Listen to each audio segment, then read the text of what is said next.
Hello, good evening. How are you all of you? I hope you are doing well. जैसा कि जानते हैं आप लोग कि सर ने 2 मई से जो एनडीए का बैच चलाया है वो धीरे धीरे धीरे धीरे अपने धीरे धीरे प्रगतिशील हो रहा है और हम लोग पूरा प्रयास कर रहे हैं कि आपको कैसे कम समय में एक बेहतरीन कंटेंट, एक बेहतरीन सिलेबस, एक बेहतरीन पाठ्यक्रम आपको प्रोवाइड किया जाए, जिससे कि आप लोग आगामी एनडीए एग्जाम में, जो कि 1 सितंबर 2024 को हेल्ड होना है, जो एग्जाम हेल्ड होना है, उसके पहले आप लोग एग्जाम ओरिएंटेड कैसे बन सके, आप लोग एग्जाम का डर अपने अंदर कैसे निकाल सके, उसके लिए हम लोग पूरी तरह प्रयत्नशील हैं, पूरी तरह प्रयासरत हैं कि किस तरह आपको एक बेहतरीन एनडीए ऑनलाइन क्लास अवेलेबल हो सके। और आज हम हिस्ट्री का इंट्रोडक्शन, हिस्ट्री का, इतिहास का इंट्रोडक्टरी क्लासेस लेने वाले हैं। और इतिहास में क्या क्या इंपॉर्टेंट है, क्या क्या आपके लिए प्रासंगिक है, क्या क्या आपके लिए रिलेवेंस है, उसके बारे में हम आज डिस्कस करेंगे। जैसा कि आप लोग जानते हैं कि इतिहास को 3 भागों में डिवाइड किया गया है, 3 भागों में इसको बांटा गया है। पहला है ancient history. Ancient history, ancient means प्राचीन, एंशिएंट मीन्स प्राचीन, प्राचीन इतिहास। इसमें से बहुत कम क्वेश्चन आपके एग्जाम में पूछे जाते हैं। जैसा कि आप लोग जानते हैं कि हर एनडीए के एग्जाम में जीएस के पोर्शन में, गैप के पोर्शन में 15-16 से लेकर 20 क्वेश्चन तक इतिहास के पूछे जाते हैं, जिसमें ancient history, medieval history and modern history तीनों कंबाइंड होते हैं। लेकिन 60% क्वेश्चन, अगर मान लीजिए 16 क्वेश्चन आपके एग्जाम में एनडीए में आ रहे हैं, तो उसमें से 10 क्वेश्चन, 60% क्वेश्चन मॉडर्न हिस्ट्री से पूछे जाते हैं, और स्पेशली स्वतंत्रता संग्राम। लेकिन ऐसा नहीं है कि आप किसी पोर्शन को, किसी भी हिस्ट्री के पोर्शन को स्किप कर सकें, क्योंकि हिस्ट्री में कहीं से भी क्वेश्चन पूछा जा सकता है। और हिस्ट्री याद करने वाला सब्जेक्ट नहीं है। आप लोग कभी हिस्ट्री को याद करने का प्रयास मत कीजिए। आप लोग हिस्ट्री को थिंकिंग कीजिए, उसको समझिए, उसका कालक्रमानुसार समझिए, और हिस्ट्री को टुकड़ों में बांट के आप कभी पढ़ने का प्रयास मत कीजिए, क्योंकि हिस्ट्री में एक पोर्शन दूसरे पोर्शन से जुड़ा रहता है, एक पोर्शन दूसरे पोर्शन से जुड़ा रहता है। आप लोग हिस्ट्री में कभी भी सेग्रीगेटेड टाइप से कभी स्टडीज मत कीजिएगा, हमारी आपको यही सलाह है। और हिस्ट्री में आप लर्निंग कीजिए, और लर्निंग के बाद थिंकिंग कीजिए। लर्निंग माने पहले उसको सीखिए, पढ़ना मतलब याद करिए, और याद करने के बाद थिंक करिए, उसको सोचिए। जब आप सोचेंगे तब आपके दिमाग में हिस्ट्री, इतिहास भली भांति दिमाग में सेट हो जाएगा, तब कभी ये आप भूलेंगे नहीं इतिहास को। तो हम चैप्टर पे आते हैं, व्हाट इज एंशिएंट हिस्ट्री, प्राचीन इतिहास क्या है। Second, medieval history, medieval history मध्यकालीन इतिहास। और थर्ड होता है मॉडर्न हिस्ट्री, आधुनिक इतिहास। मॉडर्न हिस्ट्री, आधुनिक इतिहास। What are the differences among ancient history, medieval history and modern history?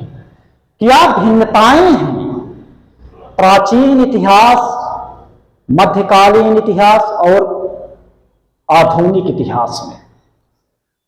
बहुत लोग ये कहते हैं कि आधुनिक काल की स्टार्टिंग, आधुनिक काल की शुरुआत प्लासी के युद्ध के बाद से होता है। अब बहुत लोग ये कहते हैं, बहुत लेक्चर में ये सुनने में मिला है कि आधुनिक इतिहास की स्टार्टिंग औरंगजेब के मरने के बाद स्टार्ट होता है 1707 ईस्वी में। बट ये कॉन्सेप्ट गलत है। ये हम लोग भी जानते थे, जब ग्रेजुएशन में पढ़ रहे थे तो हम लोग भी यही समझते थे कि आधुनिक इतिहास प्लासी के युद्ध के बाद या औरंगजेब की मृत्यु के बाद स्टार्ट होता है। इसके कुछ पैमाना होते हैं, इसके कुछ मेजरमेंट होते हैं। जब वो चीज समाज में परिलक्षित होने लगी, जब वो चीज समाज में, वो थिंग समाज में दिखना शुरू हो जाए, तब ये माना जा सकता है कि मॉडर्न हिस्ट्री है या मिडिवल हिस्ट्री है या एंशिएंट हिस्ट्री। अब आपको बताते हैं कि एंशिएंट हिस्ट्री क्या है। एंशिएंट हिस्ट्री जब से मानव का एप से ह्यूमन में इवॉल्वेशन हुआ, इवॉल्व हुए, मानव का एप से ह्यूमन में इवॉल्व हुए, तब से ये माना जा सकता है कि एंशिएंट हिस्ट्री की स्टार्टिंग होती है। जब से मानव का इस पृथ्वी पर उद्गम हुआ और उसने रहना और शिकार करना स्टार्ट किया, तब से यह माना जा सकता है कि एंशिएंट हिस्ट्री की स्टार्टिंग हुई। और मेडिवल हिस्ट्री कब से स्टार्ट हुआ, तो इसके भी कुछ मेजरमेंट हैं। एंशिएंट हिस्ट्री स्टार्ट होने का पहला मेजरमेंट यह है कि जब मोनार्की, राजतंत्र समाप्त होकर, राजतंत्र को इंग्लिश में मोनार्की कहते हैं, जब राजतंत्र से शासन व्यवस्था, जब राजतंत्र से शासन व्यवस्था कुलीन तंत्र की तरफ, जब राजतंत्र से शासन व्यवस्था कुलीन तंत्र की तरफ आगे बढ़े, कुलीन तंत्र की तरफ परिवर्तित हो, जब राजतंत्र शासन व्यवस्था कुलीन तंत्र में परिवर्तित हो। कुलीन तंत्र का मतलब ये होता है, देखिए पहले राजतंत्र के बारे में बताते हैं। राजतंत्र का मतलब ये होता है कि एक राज्य में एक राजा होता है और वो राजा ही सर्वे सर्वा होता है। जो भी राजा कहेगा वही उसकी जनता फॉलो करेगी, वही कानून व्यवस्था में वही इंप्लीमेंट होगा। राजतंत्र का मतलब एक लोगों का शासन पूरे राज्य पर उसको रेगुलेट करे, उसको अधिनियमित करे, उसको नियमित करे, तब ये हम मान सकते हैं कि ये राजतंत्र है। और राजतंत्र का लक्षण एंशिएंट हिस्ट्री में आपको देखने को मिल जाएगा। बट जब राजतंत्र से शासन व्यवस्था कुलीन तंत्र की तरफ परिवर्तित हो, कुलीन तंत्र का मतलब होता है कुछ लोगों का शासन, कुलीन तंत्र का मतलब होता है कुछ लोगों का शासन।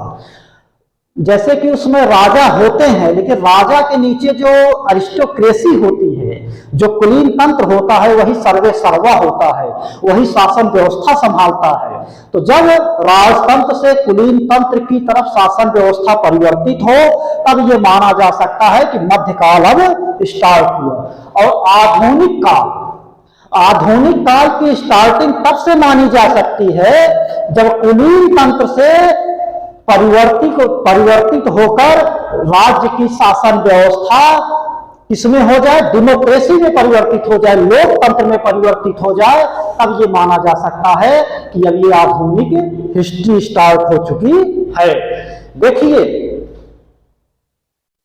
मॉडर्न हिस्ट्री का मेन लक्षण ये होता है कि जब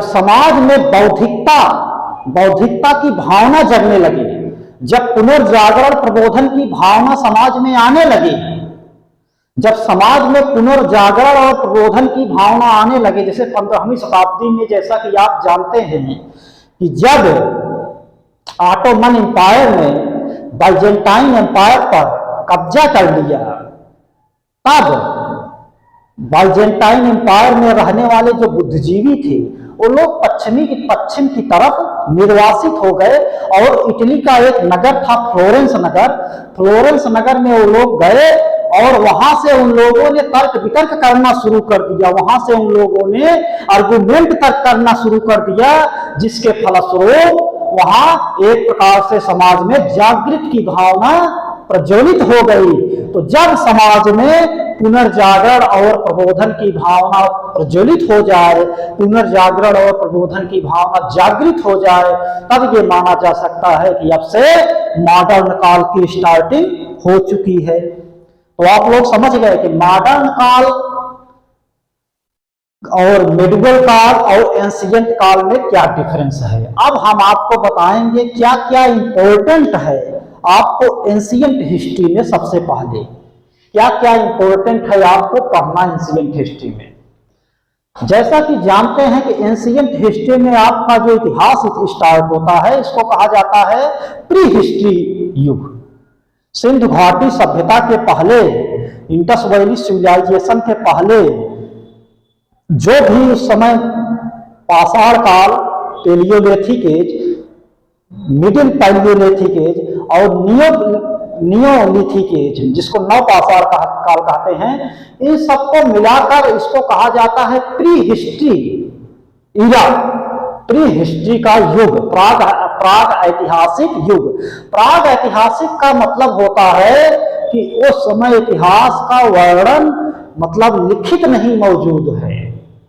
उसका Paleolithic age, Mesolithic age, Neolithic age, जो पूरा पाषाण काल, मध्य पाषाण काल, नव पाषाण काल के साक्ष्य आपको जो कई जगह पर मिल जाएंगे। जैसे इलाहाबाद में एक जगह है कोल्डिहवा, प्रयागराज में, वहां से आपको मिल जाएंगे। संत कबीर नगर में लहुरा देव, वहां से मिल जाएंगे। आप लोग मेहरगढ़ जानते होंगे, बलूचिस्तान में है, वहां अन्न का सबसे पहले साक्ष्य मिला था, वहां अन्न का सबसे पहले साक्ष्य मिला था। तो इन काल को हम कहते हैं प्री हिस्ट्री युग, प्री हिस्ट्री इरा, प्राग ऐतिहासिक काल। मतलब उस समय के इतिहास का वर्णन आपको किताबों में नहीं मिलेगा। उस समय के इतिहास का वर्णन लिखित साक्ष्य नहीं है। जब इतिहास में लिखित साक्ष्य मिलना शुरू हो जाए तब उसको कहते हैं ऐतिहासिक काल। एंशिएंट हिस्ट्री में आप Paleolithic age, Mesolithic age, Neolithic age, इसमें सबसे इंपॉर्टेंट है नियोलिथिक एज।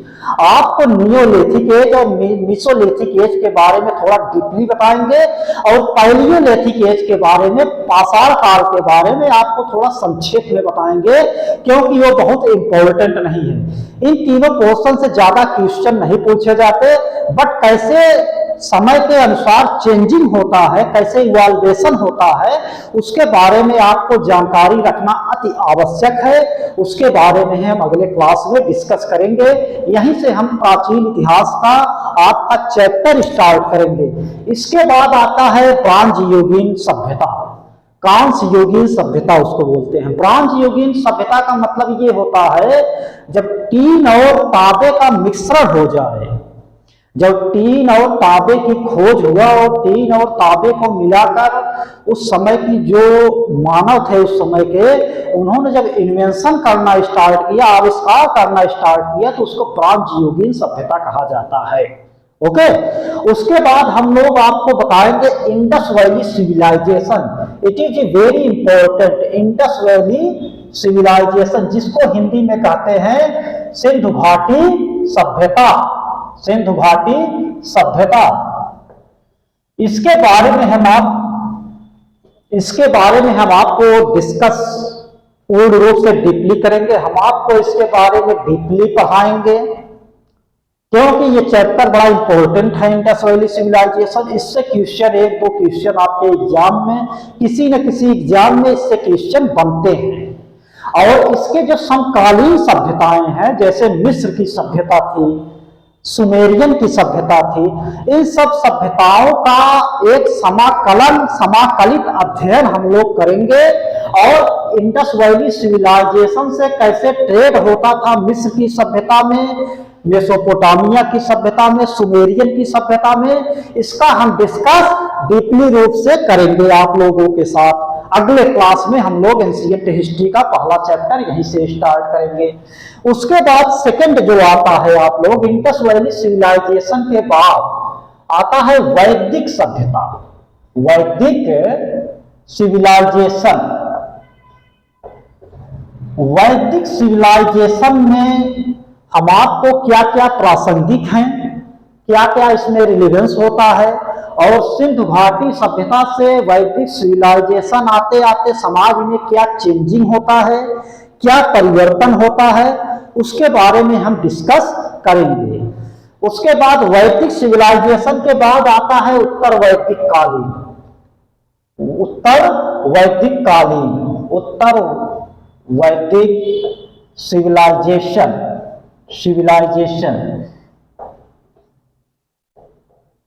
ये आपके लिए जानना जरूरी है, क्योंकि वैदिक सिविलाइजेशन से उत्तर वैदिक सिविलाइजेशन आते आते समाज में बहुत ज्यादा परिवर्तन हो जाता है। जो वैदिक सिविलाइजेशन में स्त्रियों को स्वतंत्रता मिली थी, जो फ्रीडम मिला था, वो फ्रीडम उत्तर वैदिक सिविलाइजेशन आते आते वो फ्रीडम समाप्त हो जाता है, और धार्मिक कर्म कांडों का बोलबाला इसी उत्तर वैदिक काल से आपके हिंदू रिलीजन में देखने को मिल जाएगा। धार्मिक कर्मकांड उत्तर वैदिक सिविलाइजेशन से पूरी तरह उत्तर वैदिक सिविलाइजेशन से धार्मिक कर्मकांड पूरी तरह प्रचलित हो गए थे आपके समाज में। उत्तर वैदिक सिविलाइजेशन के बाद हम लोग डिस्कस करेंगे महाजनपद का इरा, महाजनपद इरा, इसका जो उल्लेख मिलता है, इसका उल्लेख आपको बुद्धिस्ट ग्रंथ अंगुत्तर निकाय और जैन के ग्रंथ भगवती सूत्र में इसका मेंशन आपको मिल जाएगा, इसका विवरण मिल जाएगा। और महाजनपद काल के में क्या चेंजिंग होता है, उत्तर वैदिक काल से आते आते महाजनपद काल में क्या समाज में चेंजिंग होता है, उसके बारे में हम लोग डिस्कस करेंगे। महाजनपद काल में 16 महाजनपद थे। 16 महाजनपद में 8 महाजनपद तो केवल यूपी में थे, केवल यूपी से रिलेटेड हैं 8 महाजनपद। और सभी महाजनपदों के बारे में हम संक्षेप में आपको पढ़ाएंगे, और उसके बारे में क्या चेंजिंग होता है महाजनपद इरा में, उसके बारे में हम डिस्कस करेंगे। उसके बाद आ जाता है आपका बुद्धिस्ट और Jain religion, Buddhist and Jain religion. इसके बाद हम लोग बुद्धिस्ट धर्म और जैन धर्म के बारे में आपको डिस्कस करेंगे। महाजनपद इरा के बाद बुद्धिस्ट धर्म का उद्भव जो होता है 563 ईस्वी में कहीं कहीं लिखा रहता है महात्मा बुद्ध का जन्म है, कहीं कहीं किसी किताब में 566 बीसी में लिखा रहता है, कहीं कहीं 540 बीसी में लिखा रहता है। लेकिन जो सर्वमान्य तथ्य है, महात्मा बुद्ध का जो जन्म हुआ था 563 बीसी में हुआ था, और उनका जो डेथ हुआ था, उनका डेथ हुआ था 483 बीसी में। ये सर्वमान्य तथ्य है, लेकिन कोई 100% फैक्ट नहीं है। आपको एक चीज हम बता देते हैं, जो ह्यूमैनिटी का सब्जेक्ट होता है, इसमें कोई चीज 100% फैक्ट नहीं होता। आप उसमें तर्क वितर्क कर सकते हैं। ह्यूमैनिटी के सब्जेक्ट में जैसे हिस्ट्री का सब्जेक्ट हुआ, पॉलिटिक्स का सब्जेक्ट हुआ, इकोनॉमिक्स का सब्जेक्ट हुआ, नागरिक शास्त्र हुए, ये सब जो सब्जेक्ट हैं ये ह्यूमैनिटी के सब्जेक्ट कहे जाते हैं। और हिस्ट्री के सब्जेक्ट में कोई 100% फैक्ट नहीं कहा जाता। ये साइंस मैथ नहीं है, इसमें सभी के विचारों का सम्मान किया जाता है, लेकिन इसमें कुछ रेड लाइंस होते हैं। उस रेड लाइंस को आपको पार नहीं करना है, लेकिन इसमें सभी के तर्कों को बराबर महत्व दिया जाता है, बट आपको रेड लाइंस पार नहीं करना है। बुद्धिस्ट और जैन धर्म का जो है, जैन धर्म तो बहुत पहले से है। ये जो महावीर स्वामी, ये 24वें तीर्थंकर थे, मतलब इसके पहले 23 तीर्थंकर और थे। अगर देखा जाए तो जैन धर्म का सही उद्भव तो हमें लगता है कि 9वीं 8वीं 9वीं 10वीं बीसी से स्टार्ट हो गया था, 10वीं 9वीं बीसी से स्टार्ट हो गया था, बट उसका ज्यादा मेंशन नहीं मिलता, उसका ज्यादा विवरण नहीं मिलता। जैसे पहले जो जैन धर्म के प्रवर्तक थे, उनके बारे में केवल उन सब लोगों का नाम मिलता है, लेकिन उनके बारे में डीपली अध्ययन नहीं मिलता। तो आपको जो 23वें तीर्थंकर थे, पार्श्वनाथ और महावीर स्वामी, इनके बारे में आपको डीपली जानना है। और जो पहले तीर्थंकर थे, दूसरे तीर्थंकर थे, तीसरे तीर्थंकर थे, उनके बारे में जानना है। और उनसे संबंधित क्या चिन्ह है, उनसे संबंधित क्या चिन्ह है, उस चिन्ह के बारे में भी आपको जानना है। एक चिन्ह होता है, जैसे किसी का बैल है, किसी का हाथी है, उनके जन्म से संबंधित एक चिन्ह प्रोवाइड किया जाता था उस समय। तो बुद्धिस्ट और जैन धर्म के बाद हम थोड़ा सा एक साम्राज्य आता है, जो कि आप जानते होंगे, नाम सुने होंगे बिंबिसार का, बिंबिसार, अजातशत्रु, उदयन। इनके बारे में भी डिस्कस करना बहुत ही जरूरी हो जाता है। हर्यक डायनेस्टी है। कौन सी डायनेस्टी इसको कहा जाता है? हर्यक डायनेस्टी, हर्यक वंश, हर्यक डायनेस्टी, हर्यक वंश। हर्यक वंश में केवल आपको बिंबिसार, अजातशत्रु, उदयन, इन तीन के बारे में आपको पढ़ना है। बिंबिसार की हत्या, बिंबिसार गौतम बुद्ध के समकालीन थे। अगर ये कभी क्वेश्चन बनता है कि बिंबिसार किसके समकालीन थे, तो बिंबिसार गौतम बुद्ध के समकालीन थे। और बिंबिसार ने सबसे पहले रेणुवन गौतम बुद्ध को उपहार में दे दिया था, जो कि रेणुवन इस समय वहां स्थित है, बिहार में, नालंदा में, राजगीर में स्थित है रेणुवन। पहली बार बिंबिसार ने गौतम बुद्ध को रेणुवन प्रोवाइड किया था, दिया था। बिंबिसार के बारे में डिस्कस करना है, अजातशत्रु के बारे में और उदयन का। अजातशत्रु ने बिंबिसार की हत्या की और अजातशत्रु की हत्या उसका पुत्र उदयन ने किया। तो पितृहंता का भी इसमें उल्लेख आपको हर्यक डायनेस्टी में देखने को मिल जाएगा। हर्यक डायनेस्टी के बाद आपको नंद डायनेस्टी में पढ़ना है। और नंद डायनेस्टी में स्पेशली घनानंद को किस प्रकार चाणक्य ने चंद्रगुप्त मौर्य की सहायता से घनानंद के सिंहासन को मगध से उजाड़ दिया था, उसके बारे में आपको पढ़ना है। घनानंद नंद वंश के बाद आपको मौर्य डायनेस्टी के बारे में डीपली पढ़ना है यार। डीपली मतलब इसमें समग्र अध्ययन करना है आपको मौर्य डायनेस्टी के बारे में। और मौर्य डायनेस्टी में तीन ऐसे शासक हुए, तीन क्या, केवल दो समझिए, एक चंद्रगुप्त मौर्य, एक बिंदुसार का लड़का अशोक। इन दोनों के बारे में आपको डीपली पढ़ना है और बिंदुसार के बारे में संक्षेप में पढ़ना है, क्योंकि अशोक आपके इतिहास में, एंशिएंट हिस्ट्री में अगर कोई पोर्शन सबसे ज्यादा इंपॉर्टेंट माना जाता है तो मौर्य काल में अशोक का टेन्यूर, अशोक का कार्यकाल, जैसे कलिंग युद्ध जो कि 261 बीसी में हैपेंड हुआ था, जो कि घटित हुआ था, उसके बारे में पढ़ना है। उसके बाद कैसे अशोक का हृदय परिवर्तन होता है कलिंग युद्ध में नरसंहार को देखकर, उसके बारे में भी आपको पढ़ना है। स्पेशली मौर्य डायनेस्टी में चंद्रगुप्त मौर्य, जो कि मौर्य डायनेस्टी का फाउंडर था, संस्थापक था, किसकी सहायता से वो मौर्य डायनेस्टी की संस्थापना की? चाणक्य की सहायता से। चाणक्य को कौटिल्य भी कहा जाता है, चाणक्य को विष्णुगुप्त भी कहा जाता है।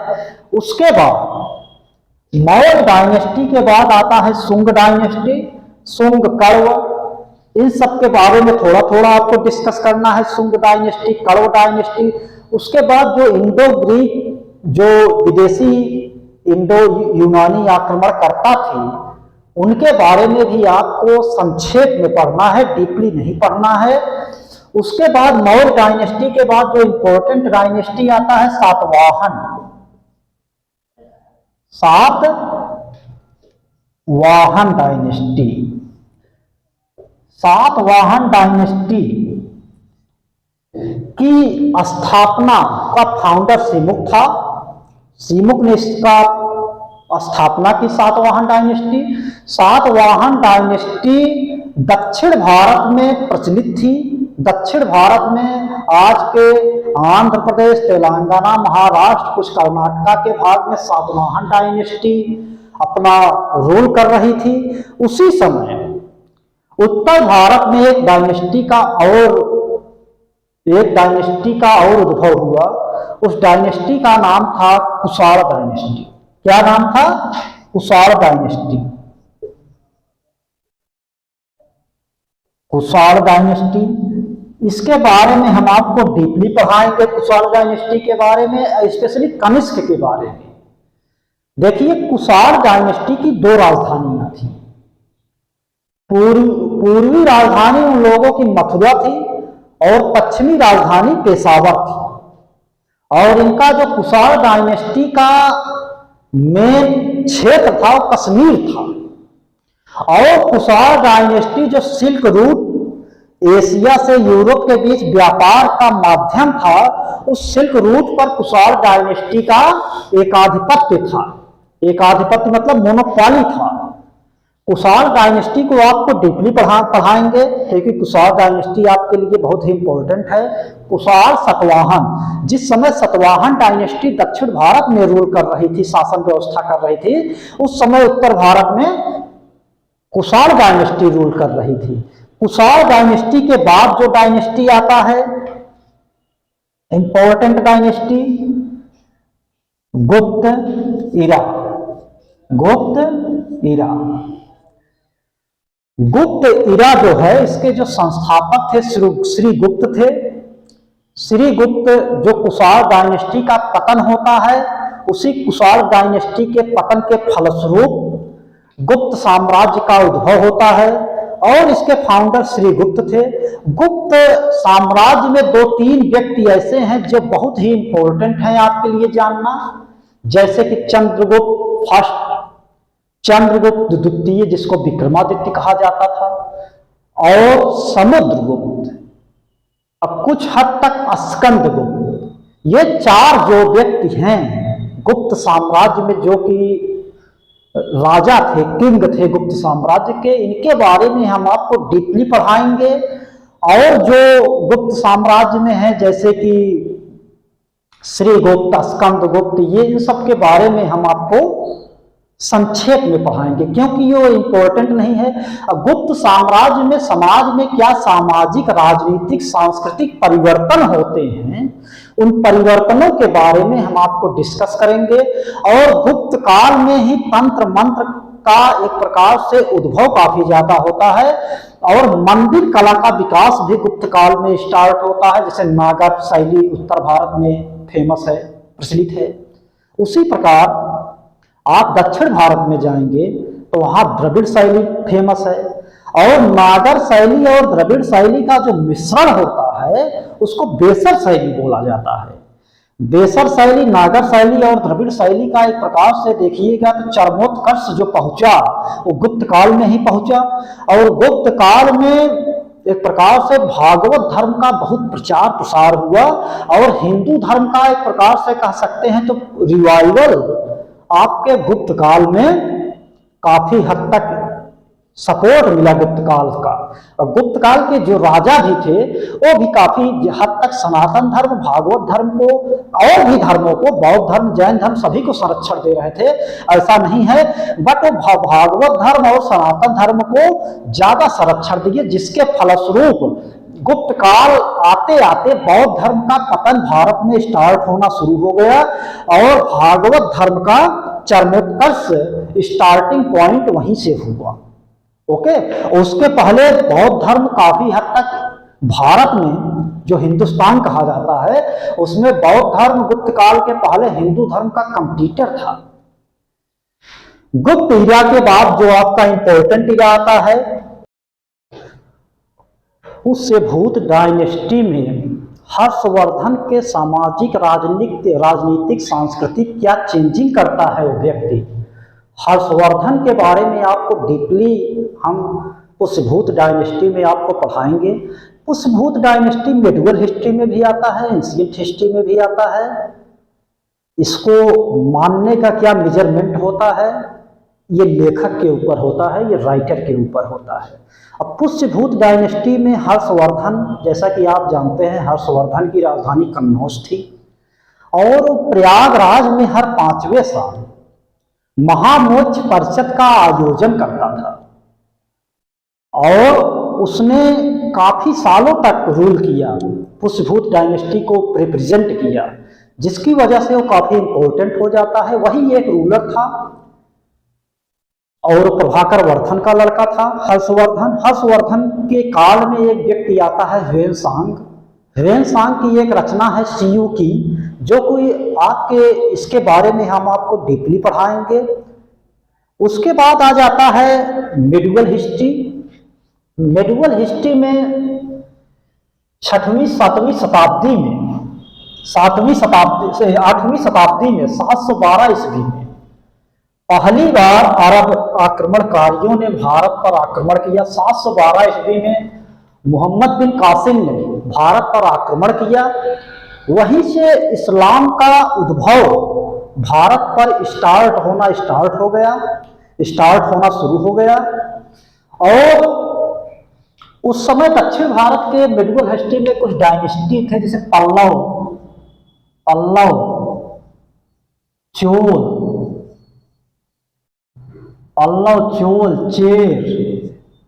Chair, Rashtrakuta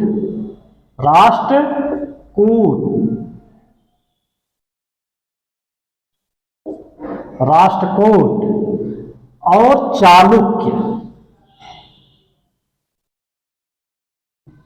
Chalukya dynasty.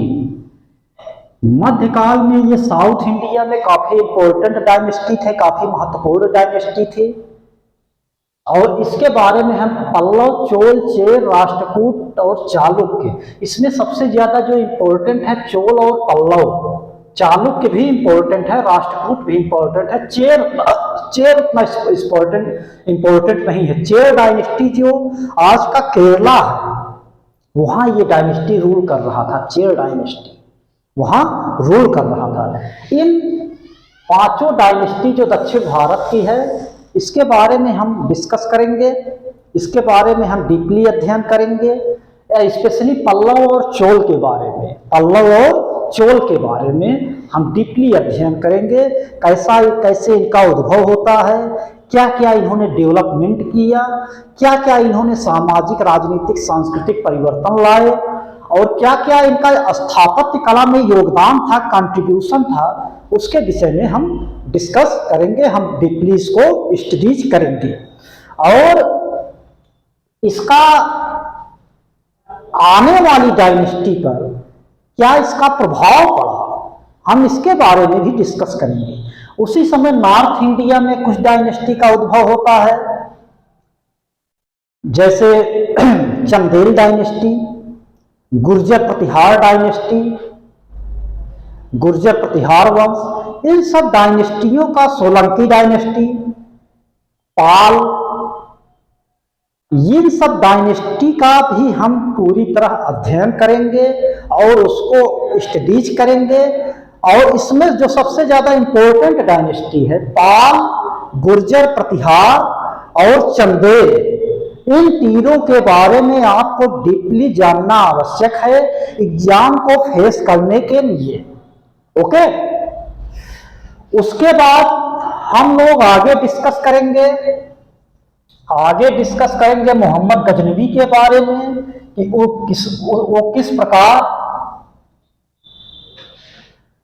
सन 1000 से 1028 ईस्वी तक उसने किस प्रकार भारत पर अटैक किया और भारत को किस तरह लूटा। उसमें कुछ इंपॉर्टेंट उसके आक्रमण हैं, जैसे 1018 ईस्वी में उसने मथुरा पर आक्रमण किया, 1025 ईस्वी में उसने सोमनाथ के मंदिर को लूटा। तो कुछ मोहम्मद गजनवी के बारे में आपको जानना इंपॉर्टेंट है, कौन कौन सा उसका आक्रमण था और कौन कौन उसके साथ आए थे, कौन कौन राजदूत उसके दरबार में आए थे, उसके बारे में भी आपको जानना अति आवश्यक है। और जैसे कि उत्तर भारत में उस समय चौहान वंश भी था, जो कि पृथ्वीराज चौहान रिलेटेड थे। और अब आपको आ जाइए मोहम्मद गोरी के बारे में हम अध्ययन करेंगे। मोहम्मद गोरी और पृथ्वीराज चौहान का किस प्रकार इनकाउंटर होता है तराइन के युद्ध में। पहले तो पृथ्वीराज चौहान ने मोहम्मद गोरी को हरा दिया था पहले युद्ध में, लेकिन दूसरे युद्ध में पृथ्वीराज चौहान मोहम्मद गोरी से हार गए थे। और उसके बाद एक युद्ध और होता है 1194 का चंदावर का युद्ध, राजा जयचंद और मोहम्मद गोरी के बीच। एक प्रकार से कहा जा सकता है तो मुस्लिम फाउंडर जो था, इनिशियल फाउंडर, आरंभिक स्थापना करता जो था, वो मोहम्मद गोरी को ही माना जा सकता है। अगर पृथ्वीराज चौहान पहले युद्ध में, तराइन के युद्ध में मोहम्मद गोरी को हरा देते तो मुस्लिम शासन व्यवस्था इंडिया पर स्थापित नहीं हो पाती। लेकिन पृथ्वीराज चौहान ने उसको छोड़ दिया, जिसने दोबारा अटैक करके पृथ्वीराज चौहान को ही हरा दिया। और उसके बाद हम आ जाएंगे किस डायनेस्टी पर? सल्तनत डायनेस्टी।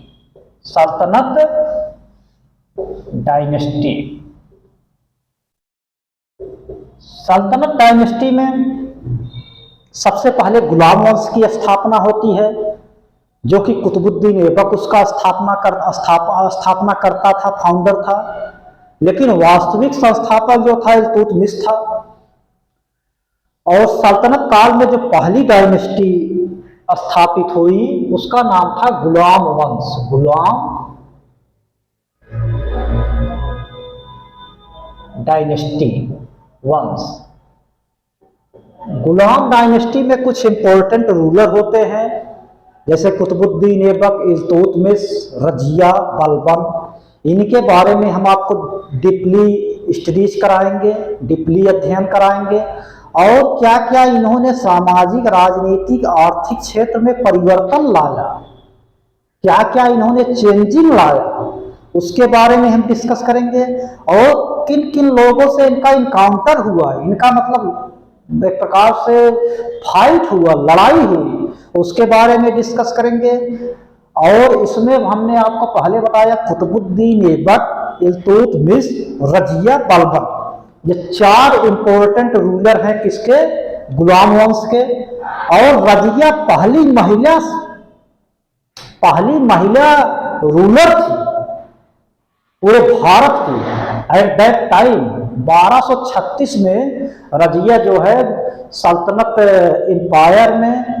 एम्पायर की एक प्रकार से रूलर स्थापित हुई, शासकिया स्थापित हुई। गुलाम डायनेस्टी के बाद हम डिस्कस करेंगे खिलजी डायनेस्टी के बारे में। और खिलजी डायनेस्टी में केवल एक व्यक्ति ज्यादा इंपॉर्टेंट है, अलाउद्दीन खिलजी। अलाउद्दीन खिलजी ने कैसे मिलिट्री में क्या योगदान दिया, क्या योगदान उसने राजस्व में दिया, टैक्स में दिया, और उसने किस प्रकार बाजारों को संगठित किया, और किससे किससे उसका युद्ध हुआ, और किस प्रकार उसने साम्राज्य का विस्तार किया, उसके बारे में हम डीपली आपको स्टडीज कराएंगे। किसके बारे में? अलाउद्दीन खिलजी। जलालुद्दीन खिलजी उतना इंपॉर्टेंट नहीं है। जलालुद्दीन खिलजी के बारे में 2-4 फैक्ट हैं जिसके विषय में हम आपको अवगत कराएंगे। खिलजी डायनेस्टी के बाद जो आता है तुगलक डायनेस्टी। तुगलक डायनेस्टी में मोहम्मद बिन तुगलक, फिरोज शाह तुगलक, 2 इंपॉर्टेंट रूलर हुए। उनके सामाजिक, राजनीतिक, सांस्कृतिक व्यवस्था में क्या चेंजिंग लाते हैं, और किन किन व्यक्तियों से, किन किन साम्राज्यों से उनका मुकाबला होता है, उनकी फाइट होती है, और क्या फाइट होने के बाद क्या मतलब कि कौन जीतता है, कौन हारता है, उसके बारे में हम डिस्कस करेंगे। उसके बाद इस डायनेस्टी के बाद हम जिक्र करेंगे सैयद डायनेस्टी। सैयद डायनेस्टी उतना इंपॉर्टेंट नहीं है। सैयद डायनेस्टी के बाद थोड़ा बहुत सरकी डायनेस्टी के बारे में डिस्कस करेंगे। उसके बाद हम लोग आ जाएंगे लोधी डायनेस्टी पे। और इसी के साथ साथ इसके समकालीन कौन कौन से डायनेस्टी और उपजे, और कौन कौन से डायनेस्टी का ओरिजिन हुआ, जैसे विजयनगर साम्राज्य बड़ा इंपॉर्टेंट है आपके लिए। विजयनगर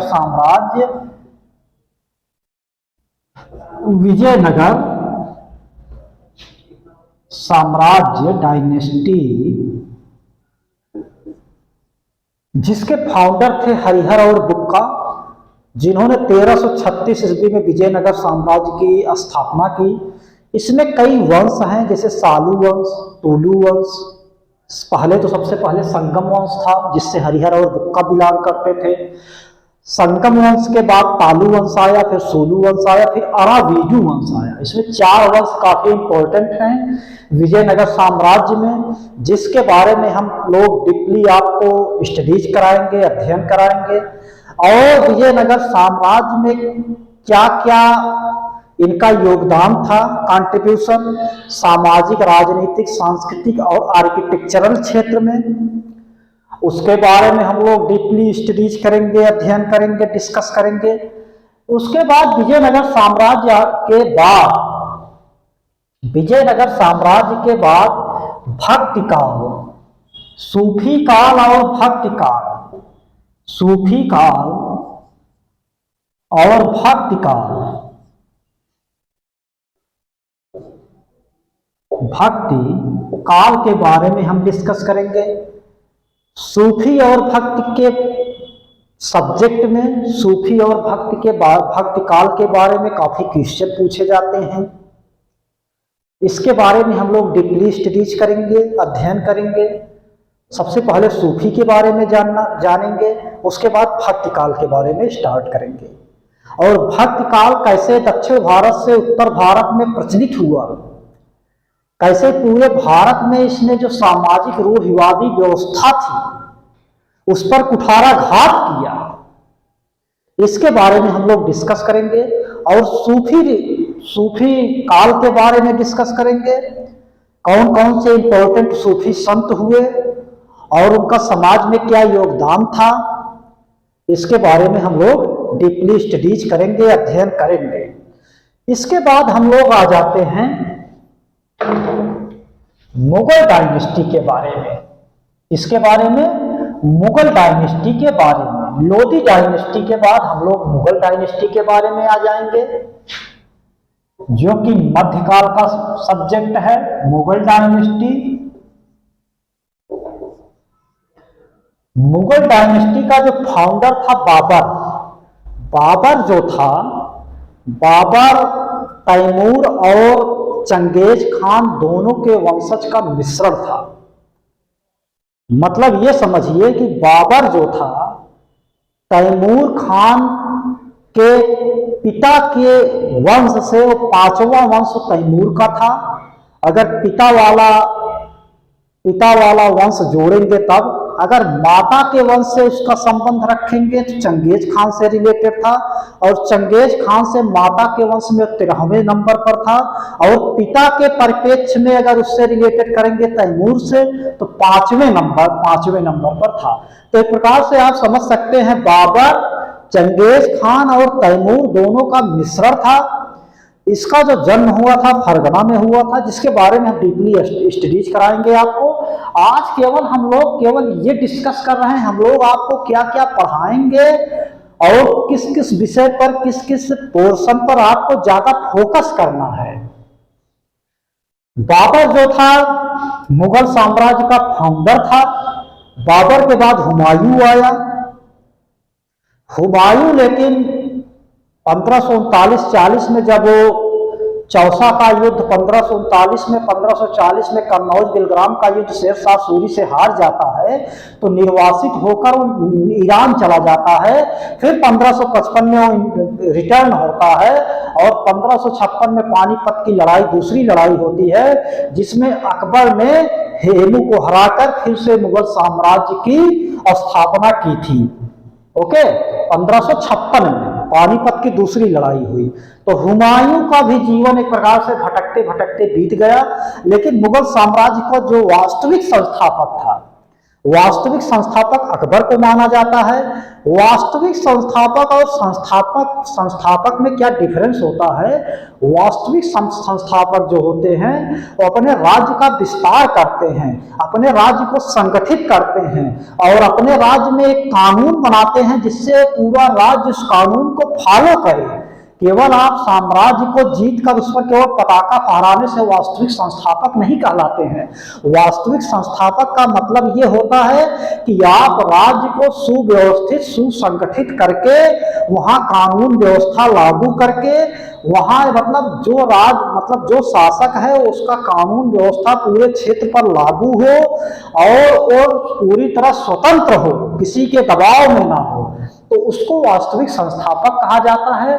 वास्तविक संस्थापक का मतलब ये होता है कि वो जो है वास्तविक संस्थापक जो है वो एक्चुअल फाउंडर इस वजह से कहलाता है कि वो अपने साम्राज्य को सुव्यवस्थित और संगठित करता है और अपने साम्राज्य का विस्तार भी करता है और अपने साम्राज्य में कानून व्यवस्था को इम्प्लीमेंट करता है, लागू करता है और उस कानून व्यवस्था को उस क्षेत्र में रहने वाले निवासी उसको फॉलो करते हैं।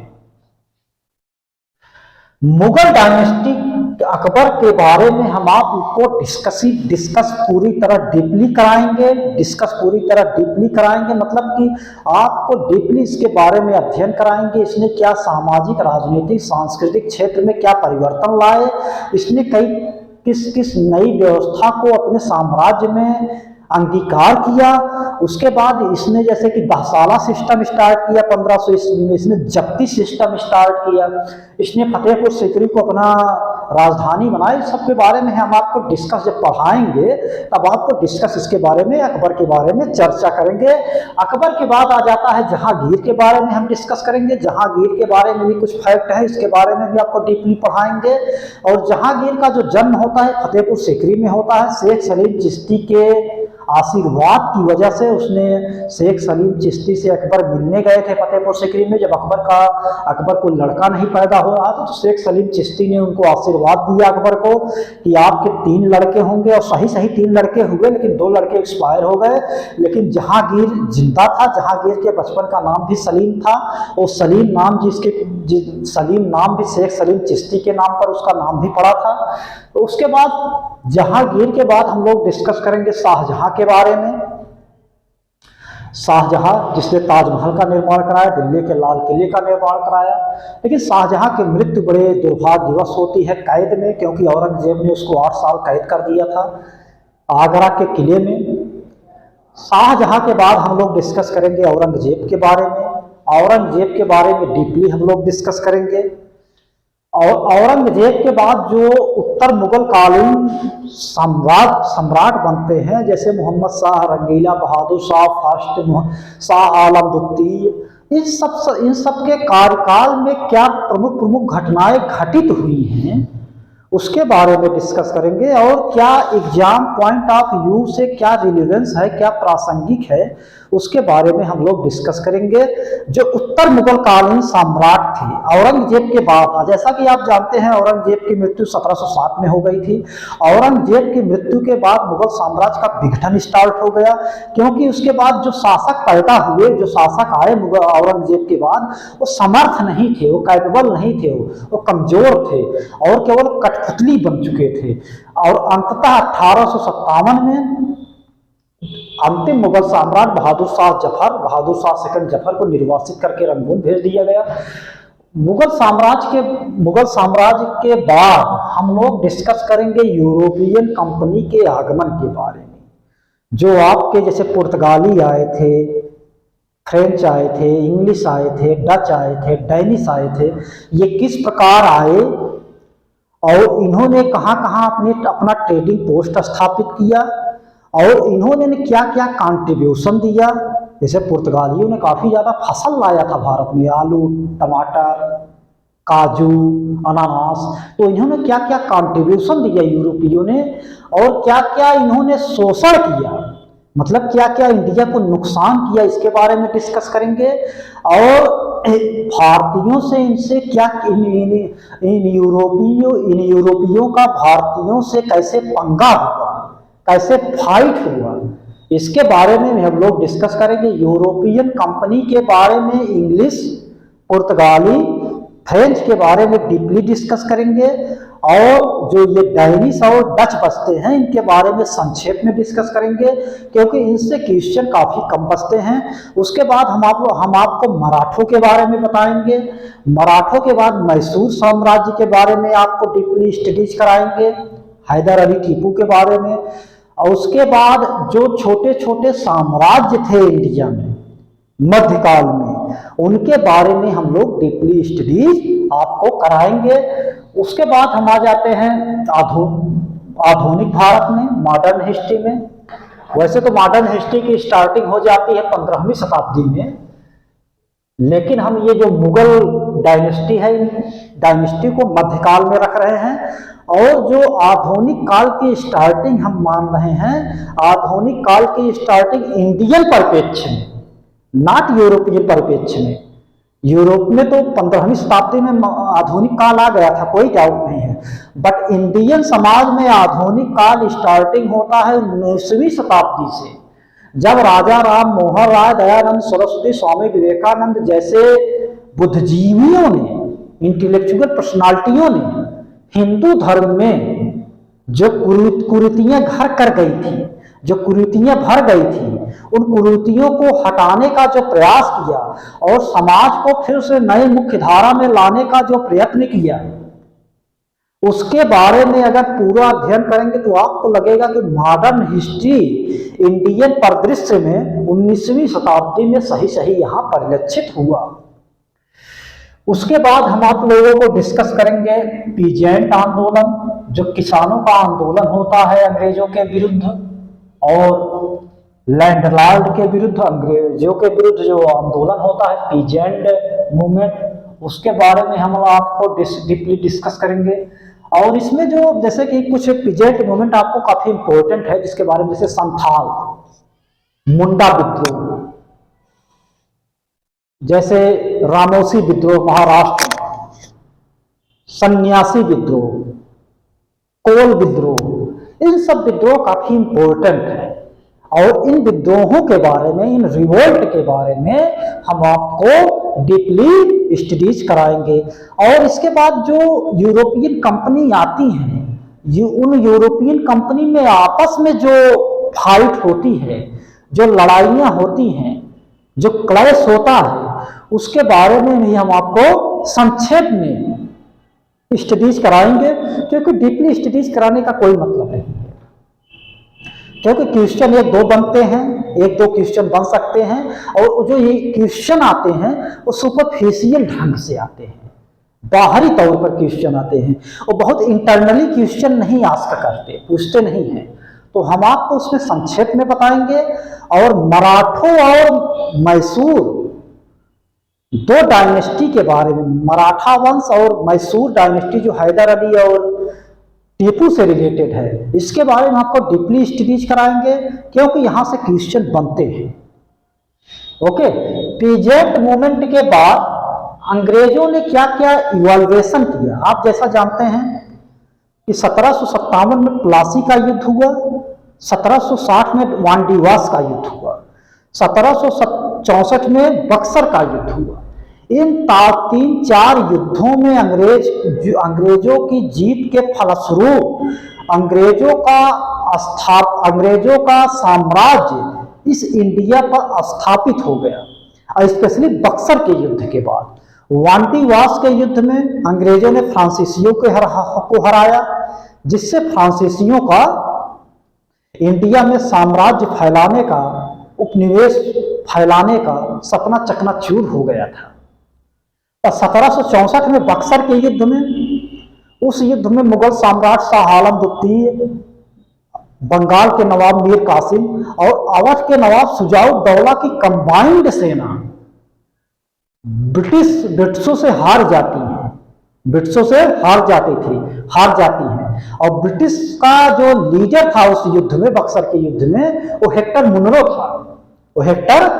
था। और प्लासी की लड़ाई में रॉबर्ट क्लाइव था इंग्लिश लीडर।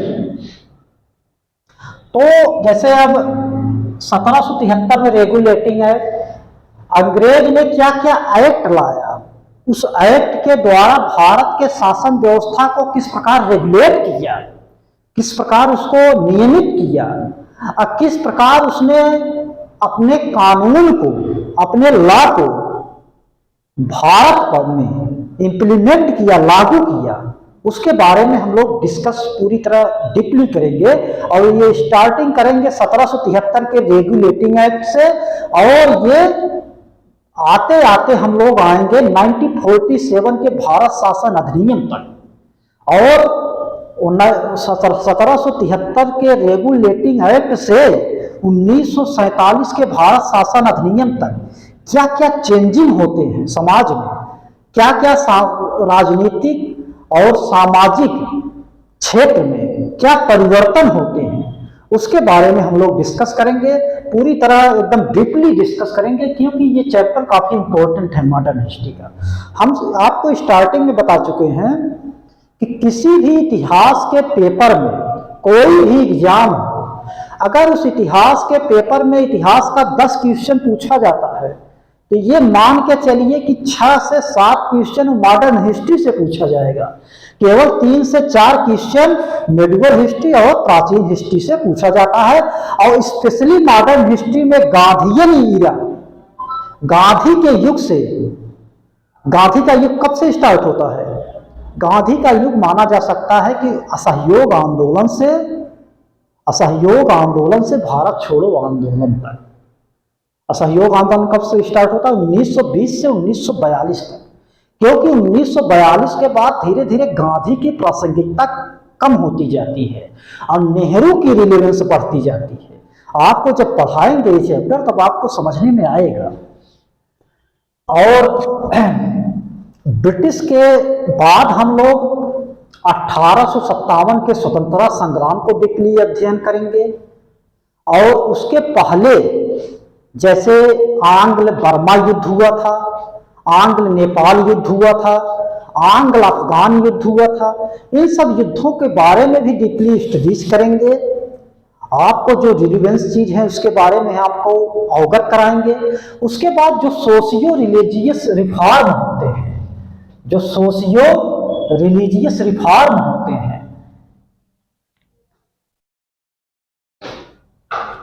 जो सोशियो रिलीजियस रिफॉर्म होते हैं,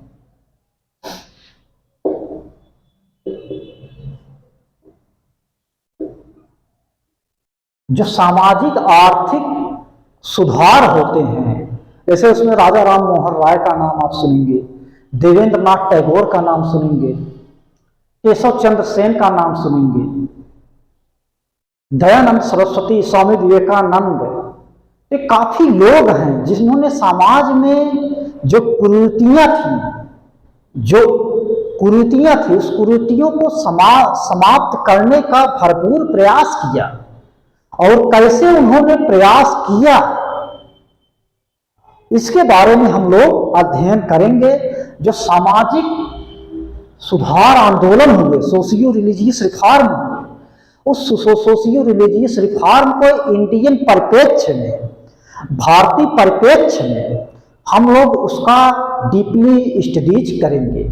उसके बाद आ जाते हैं हम लोग जो गांधीयन युग पे।